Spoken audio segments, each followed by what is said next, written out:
मंत्र वही जो गुरु देता है, ध्यान रखना। पढ़ के और जपना वो एक अलग चीज होती है, लेकिन जो गुरु परंपरा से सिद्ध होता चला रहा है, वो जब कान में मंत्र जाता है तो गुरु खुद पद्धति बताते हैं, ऐसे जपना। शास्त्रीय पद्धति से ऐसे लेके सिद्ध करना बहुत कठिन बात है। जो गुरु आचार्य परंपरा से मंत्र आता है वो सिद्ध मंत्र आता है, अमुक अमुक अमुक अमुक अमुक अमुक, वो सब सिद्धों के द्वारा है ना। उसका साक्षात्कार किए हुए महापुरुषों से जब मिलता है, फिर हमको तो थोड़ा सब, जैसे चिंगारी है, थोड़ा पूछ रखो, वो आग ज्वाला बन गई। अब चिंगारी पैदा करने के लिए अरण्य मंथन करना, तो ये जो मंत्र है सब सच्चिदानंद में, पर गुरु प्रदत्त मंत्र। जब आप निष्ठा से भगवत मार्ग में चलोगे तो सबसे पहले भगवान की कृपा होगी कि गुरु मिल जाएंगे। देखो, ध्रुव जी ने, जब उनकी माता ने खींच के, जा, अगर तुझे इस सिंहासन पर माँ पिता की गोद में बैठना है तो तपस्या कर और वरदान मांग। सुरुचि के गर्भ का बालक में, तू सुनीति के गर्भ से पैदा हुआ है, ध्रुव जी से कहा, भी माता के गर्भ, ऐसा नहीं। वो गए, वो माता जी बोले, माता जी इनका ठीक है, क्योंकि मुझे महाराज अब दासी भाव से भी नहीं देख रहे, यद्यप बड़ी महारानी वही है और सुरुचि नवीन, तो उन्होंने कहा महाराज जब ऐसा है तो उसका कहना भी ठीक है, बेटा यदि वास्तविक तुम पद प्राप्त करना चाहते हो तो भगवान की आराधना करो, ये सत्य वचन है, भगवान जो चाहोगे दे देंगे। चल पड़े 5 वर्ष के बालक, तो गुरु ना ढूंढना पड़ा, ना बुलाना पड़ा, ना चिंतन करना पड़ा। नगर से निकलते ही नारद जी मिल गए। कहाँ ध्रुव, कहाँ जा रहे हो?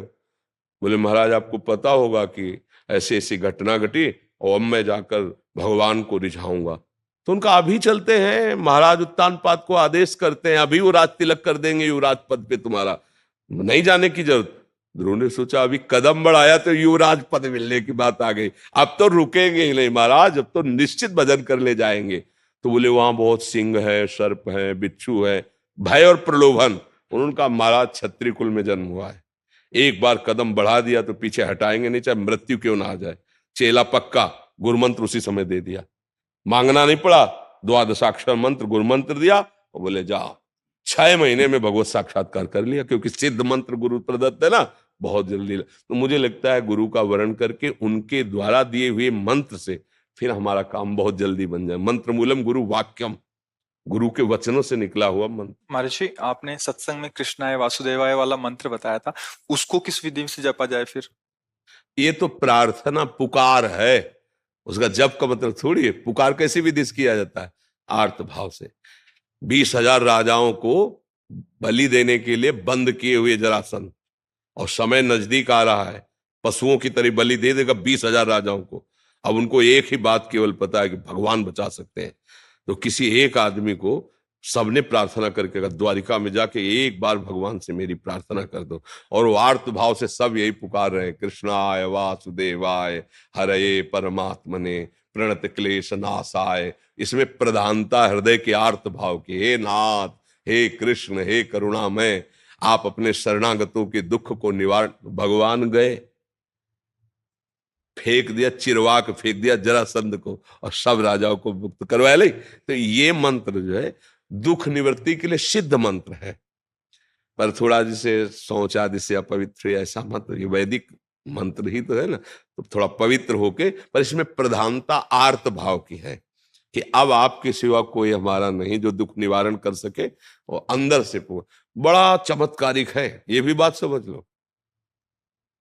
कृष्णाय वासुदेवाय हरे परमात्मने प्रणत क्लेश नाशाय, ये सिद्ध मंत्र है, ये भागवत का। निरंतर भगवान का स्मरण करो तो दुख निवृत्ति के लिए याचना नहीं करनी पड़ेगी।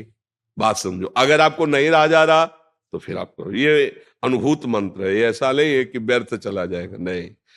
इसलिए महर्षि इसमें एक प्रश्न था, आपके सत्संग के माध्यम से हमें सुनने को मिलता है कि सब संत भगवानों की अलग अलग निष्ठा होती है, तो जो कोई अगर वो आज्ञा ऐसे कर देते हैं जो हमारे गुरुदेव ने हमें कुछ अलग आज्ञा किया है, तो उस कंडीशन में हमें क्या करना चाहिए? देखो, आज्ञा पालन तो सिर्फ गुरु वाणी का होता है, सेवा हम किसी की भी कर सकते हैं। संत के आगे में जरूरत पड़ी तो पशु पक्षी की भी सेवा कर देंगे, जरूरत पड़ी तो किसी, इसका मतलब सेवा कर दिया तो उसके अधीन थोड़ी हो गए, उसकी आज्ञा का पालन थोड़ी करेंगे, समझ रहे हो ना। आज्ञा का पालन तो सिर्फ गुरुवाणी का, जो गुरु के श्रीमुख से वचन निकले बस वो गुरु वाणी का हम पालन करें, उन्होंने कहा संत समागम करो, साधु सेवा करो, तो कर रहे हैं, लेकिन वो हमें आज्ञा करे तो हम उसके लिए दस्तखत लेंगे गुरुवाणी से। अगर गुरु की आज्ञा है और आपकी बात मिलती है गुरुवाणी से तो हम मान लेंगे, नहीं तो आप बोलते रहिए, हमने सुन लिया, प्रणाम कर दिया, चल दिए, हम उसको स्वीकार थोड़ी करेंगे। समझ रहे हो ना? आज्ञा पालन तो सिर्फ वही है अपने गुरुदेव की वाणी में। उन्होंने आज्ञा करी संत सेवा, तो हम आपके कपड़े धो देंगे, भोजन पवा देंगे, जो जैसा कर देंगे। और अगर संत है तो चाहे जिस निष्ठा का हो, तुम्हारे अंदर भाव वही प्रकट होगा जो गुरुवाणी में लिखा है। संत की ही वाणी तुमको वहां प्रकाशित करके वहां पहुंचा देगी जो गुरु कह रहे हैं। आप देख लो, हमने तो देखा है, अन्य उपासना वाले महापुरुषों के जब समीप गए, उनके चरणों में पड़े, तो हमारे इष्ट की भक्ति बढ़ी है, हमारे गुरु चरणों में प्रेम बढ़ा है। ऐसा नहीं हुआ है कि उनके पास जाने से हमारे गुरु चरणों में प्रेम, हमें और गुरु प्रेम बढ़ा है। तो जहां सच्चे संत महापुरुषों की सेवा होती तो इष्ट और गुरुवाणी में प्रेम बढ़ता है। इसीलिए तो आज्ञा करिए कि संतों का समागम करो, साधु सेवा करो। तो इसका मतलब नहीं कि अगर हमारी सिद्धांत पद्धति से विरुद्ध कोई आचरण करे तब तो फिर मानना ही नहीं है ना। हमारे केवल आज्ञा है, भूखा है तो भोजन दे दीजिए, जरूरत है तो शरीर सेवा कर दीजिए, वो भी ढूंढ के नहीं करना।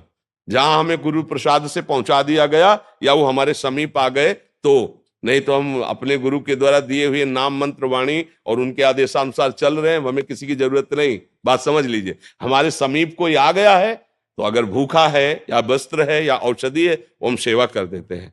और अगर आज्ञा कोई ऐसा करता है जो हमारे सिद्धांत के विपरीत है, हम सुनते ही नहीं। ऐसे सिद्धांत से चला जाता है।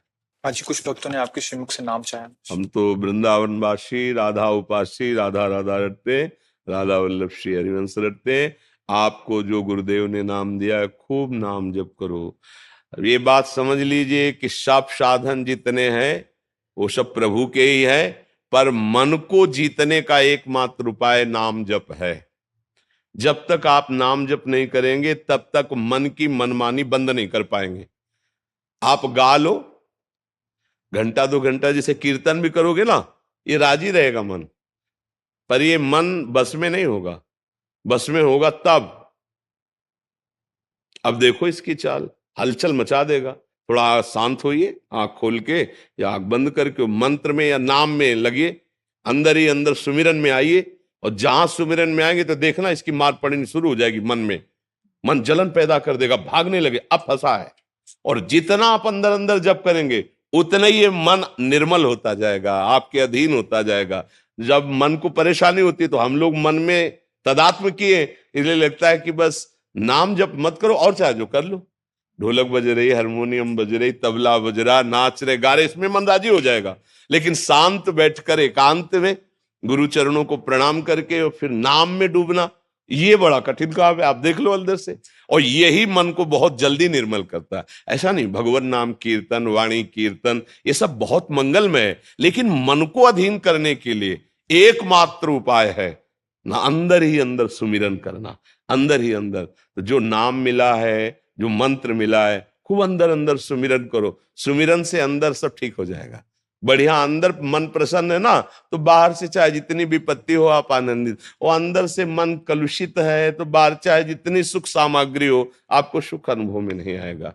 खूब सुमिरन करो, नाम सुमिरन करो जो गुरुदेव ने दिया है। हम तो वृंदावनवासी, हम तो राधा राधा राधा राधा रटते, राधा वल्लभ श्री हरिवंश